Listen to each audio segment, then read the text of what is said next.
Hello, this is Kris Nelson from evolveconsciousness.org. I'll be reading a short little post regarding the tree of knowledge of good and evil. And this is an inspiration I had when I was watching the beginning of the movie Noah, which is a very good vegan movie about animals and what's right and morality. So, the tree of knowledge of good and evil, posted on the 13th of August. So the main things to focus on is innocence and the forbidden fruit as the lost innocence. Evil is not necessary.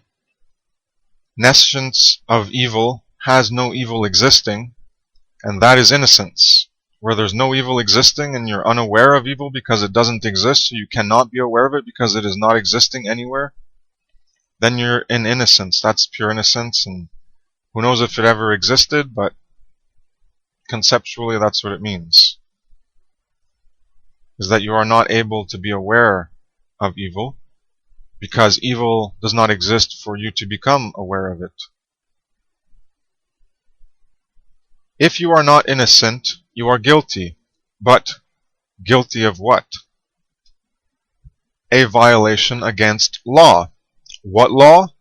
Natural law. What happens when you are guilty of violating natural law and lose your innocence? You are creating in an aspect of evil. Nescience of evil is gone. You now have knowledge of good and evil, as evil now is manifested, and the comparison between what is good and what is evil can be made.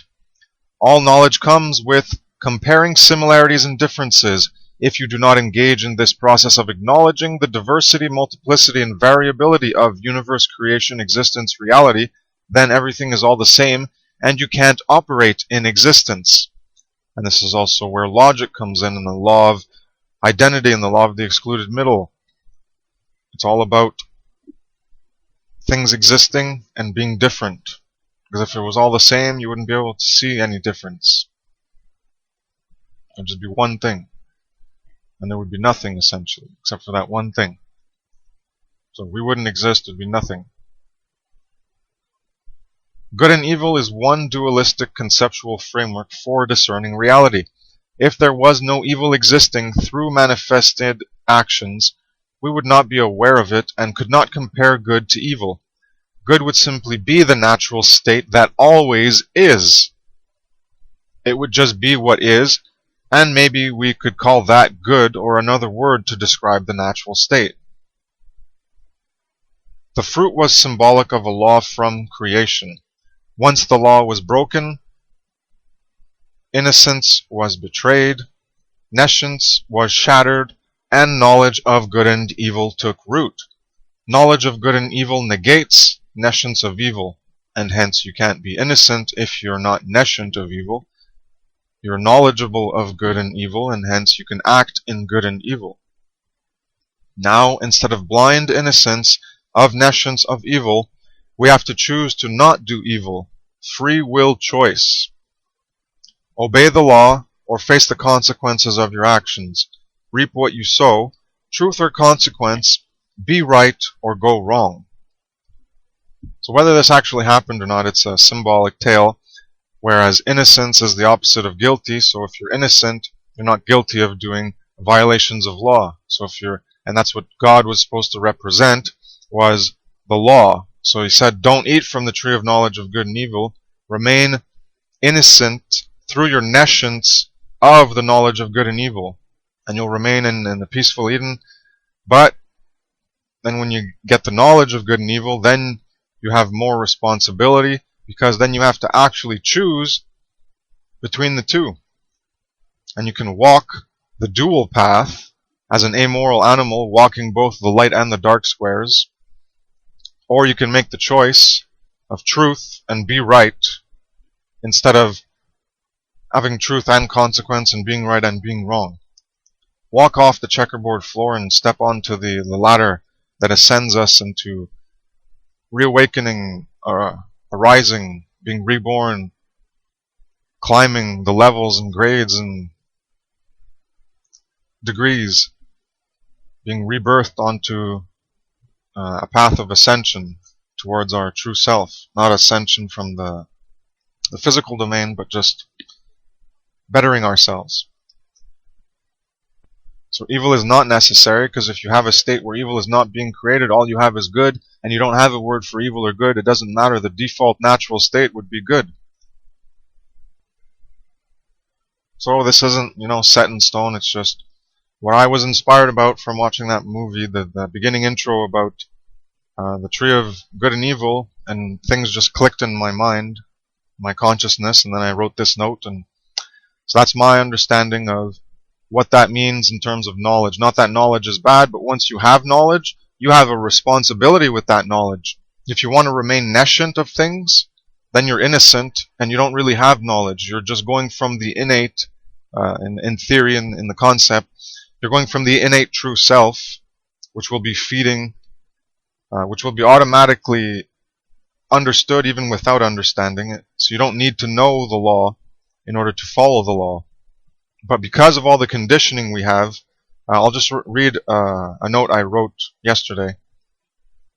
As an addendum to innocence, without knowledge of falsity being imposed on you to inhibit natural true self human nature, you get a human condition of falsity from knowledge that is false. This is the danger of knowledge itself if you are innocent and nescient. In innocence, you can live without knowing you are living in good or evil. You can live in the way and path without knowing about the way and path. This hardly happens, since there is so much conditioning to make the human condition what it is. So you can live in the law in the right way, and you can live in truth and be right, rather than face the consequences from going wrong, even if you're nescient, because you won't have the conditioning into falsity, into a false self, a false living, in order to perpetuate both good and evil, living the dual path, walking the checkerboard floor. You'll actually be choosing one over the you won't be able to do the negative because you won't have the conditioning into the negative. Anyways, that's a theory. I don't know if we're naturally predisposed to do wrongs as part of, just part of survival in the environment, but at least when you're born, there's definitely an innocence and a nescience. Since you're completely nescient of reality, you're not even interacting with it. You can, as a newborn, you can hardly see in front with your eyes. You can't see very far. So first you have to discern reality. You get out of the like oneness state where everything's just one, and then you start to differentiate things, and then you start to piece apart reality. And maybe in that doing, then you gain knowledge, and then I don't know. It's never been tried. Isolating would probably be considered torture or mistreatment of children. But there's been stories in Russia of children being raised in the wild and how they're not evil. They don't do wrongs because they haven't been conditioned by us, and they're more in the human nature and the natural law, the true self, higher self, as opposed as to being in the human condition. Anyways, not that all of this is proven. I'm just going symbolically and what I understand about good and evil, and I know it's not required. But I choose the path of I think it's more wise to know good and evil, and then choose to do good through knowing what is evil and knowing what not to do. As I still view the nescience as a potential pitfall, as I'll describe in the next few articles I'll be reading in Falsity and Evil, that if you do not know evil, you're going to let it happen.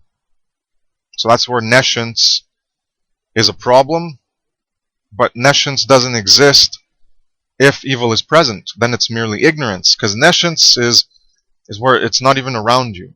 So when it's around you, then you can be aware of it because you're consciously aware of the surroundings and your reality.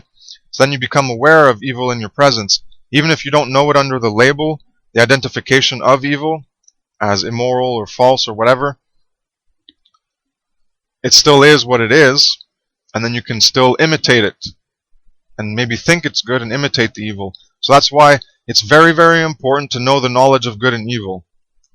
You know the good and you know the evil so that you don't do the evil. So that's my short note on the symbolism of the forbidden fruit and how it relates to innocence and the tree of knowledge of good and evil. Thank you for your time and attention. Have a nice day. Take care. Peace.